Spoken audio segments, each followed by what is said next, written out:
राम राम किसान भाइयों, मैं नितिन फिर से हाजिर हूँ आपके अपने चैनल नितिन देओल में। किसान भाइयों, आज का जो हमारा टॉपिक रहने वाला है वो गेहूं की पैदावार को हम किस तरीके से बढ़ा सकते हैं। गेहूं की फसल के अंदर आखिरी सिंचाई हम किस तरीके से लगा सकते हैं, कौन सा स्प्रे कर सकते हैं, कौन सा खाद डाल सकते हैं। मुश्किल से 5 मिनट की वीडियो में बनाऊंगा और इसके अंदर आपको एक बहुत ही शानदार जानकारी दी जाएगी। साइड में आप देख पाएंगे हमारी जो गेहूं की फसल है, इस समय पर बालियां जो है इसके अंदर लगभग लगभग पूरी तरीके से आ चुकी हैं। गेहूं की फसल आपको हमारी कैसी लग रही है, नीचे कमेंट सेक्शन में आप मुझे जरूर बताएं। बहुत ज्यादा मेहनत की है हमने इस गेहूं को यहाँ तक लाने के लिए और बहुत आगाही हमने ये इसकी बुआई की थी। लगभग किसान भाइयों 22 अक्टूबर को हमने इसकी बुआई कर दी थी और 22 अक्टूबर से लगा करके अब तक आप देख सकते हैं गेहूं की कंडीशन किस तरीके से होकर के चल रही है। आपकी भी फसल ऐसी ही निकले, अच्छी पैदावार निकाल करके दे, तो इस वीडियो में लास्ट तक बने रहें। सबसे पहले बात कर लेते हैं आखिरी सिंचाई की कि आखिरी सिंचाई हमें किस समय पर करनी चाहिए। तो आखिरी सिंचाई के लिए आपको समझना है, जब हमारे खेत के अंदर लगभग लगभग बालियां जो है अच्छी तरीके से भर करके आ जाती हैं, हल्का हल्का सा ब्राउन सा रंग हमारी गेहूं की फसल का होना शुरू हो जाता है, तो उस समय पर किसान भाइयों आपको आखिरी सिंचाई अपनी गेहूं की करनी चाहिए, जिससे आपको एक अच्छा उत्पादन, अच्छी पैदावार देखने को मिल सकती है। लेकिन आखिरी सिंचाई करते समय हमें कई सारी बातों का बहुत ज्यादा ध्यान देना होता है। सबसे पहले कि एक तो उस समय पर हवा ना चल रही हो, क्योंकि ये इस समय पर किसान भाइयों अदबद कर बहुत ज्यादा हवा देखने को मिलती है और हवा में जैसे ही किसान भाई जो हैं पानी लगाते हैं हमारी फसल नीचे गिर जाती है। अगर फसल नीचे गिरेगी तो पैदावार में कम से कम 25 से लेके 30% की जो गिरावट है, जो कमी है, वो हमें देखने को मिल जाती है। तो इस समय पर आप जब भी सिंचाई करेंगे, सिंचाई आपको हमेशा रात में ही करनी है, दिन में कोई भी सिंचाई नहीं करनी है। और जब आप रात में भी सिंचाई कर रहे हैं तो पानी आपको बहुत ही हल्का चलाना है, बहुत ही हल्का पानी लगाना है।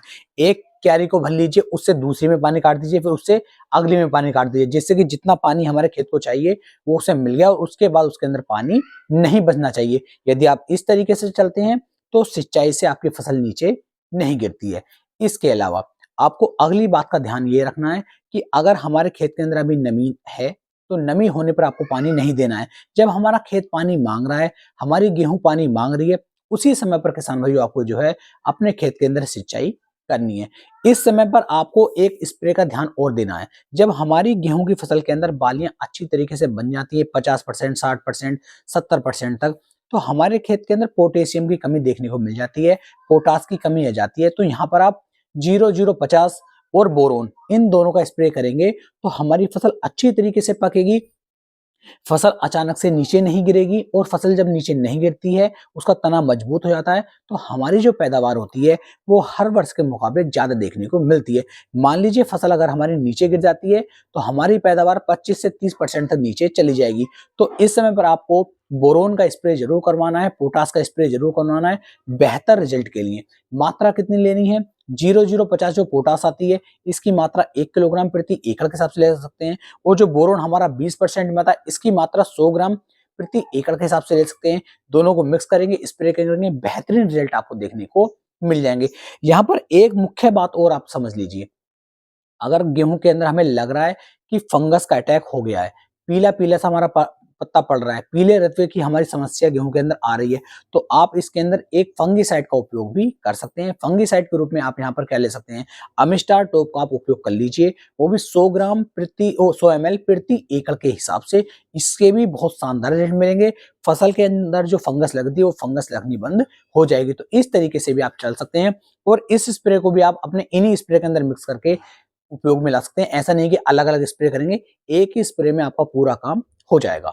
इसके अलावा मैं आपको बता दूं, अगर हमारी मोटी मिट्टी है, दोमट मिट्टी है, तो उसके अंदर पानी आपने अभी चलाया और हल्की सी हवा चली तो इसके अंदर गेहूं अचानक से नीचे गिर जाती है। अगर रेतीली मिट्टी है, आपने पानी चला दिया तो रेतीली मिट्टी में फिर भी गेहूं जो है काफी हद तक खड़ी रहती है, वो नहीं गिर पाती है। तो कोशिश बिल्कुल बिल्कुल यही करनी है कि हमारी फसल नीचे ना गिर पाए। इस समय पर हाई टेम्परेचर है, ज्यादा गर्मी हो रही है और ज्यादा टेम्परेचर जब बढ़ेगा तो हमारी फसल का जो दाने भराव की क्षमता चाहिए, दाना उसका पूरा भरना चाहिए था वो पूरा नहीं भर पाएगा। तो हर हालत में कोशिश यही करनी है कि खेत के अंदर नमी बनी रहे, पोटाश की पूर्ति रहे, बोरोन उसके अंदर पड़ा रहे, जिससे कि फसल अच्छी तरीके से पाकाव ला सके, अच्छी बालियाँ बन सके, दाने का भराव अच्छे से हो सके और वजन भी हमें ज़्यादा देखने को मिल सके। तो इन छोटी-छोटी बातों को आपको बहुत ज़्यादा ध्यान देना है। यदि इन बातों को आप ध्यान देते हैं, तो आपकी गेहूँ की फसल की पैदावार बहुत अच्छी देखने को मिलेगी। लेकिन इस वर्ष मैं आपको बता दूँ, गेहूँ का जो उत्पादन है मेरे हिसाब से कम निकलने वाला है पिछले लगभग 2 सालों के मुकाबले, क्योंकि इस समय पर टेम्परेचर थोड़ा जल्दी आ गया है। आपको क्या लगता है कि मेरी ये राय सही है या नहीं है? क्या जो मैं कह रहा हूँ कि इस वर्ष गेहूँ का उत्पादन हर वर्ष के मुकाबले काफ़ी थोड़ा-सा कम आने की उम्मीद मुझे बिल्कुल दिखाई दे रही है। तो मुझे इस चीज़ की कमेंट में आप जानकारी दे सकते हैं। अपनी तरफ से पूरी कोशिश की है आपको एक सही और बेहतर जानकारी देने की। वीडियो पसंद आई हो, वीडियो को लाइक करें और हो सके तो अपने भाई के चैनल को सब्सक्राइब करना ना भूलें। फिर मिलेंगे एक नई वीडियो में, तब तक के लिए मेरे सभी प्यारे किसान भाइयों को राम राम जी।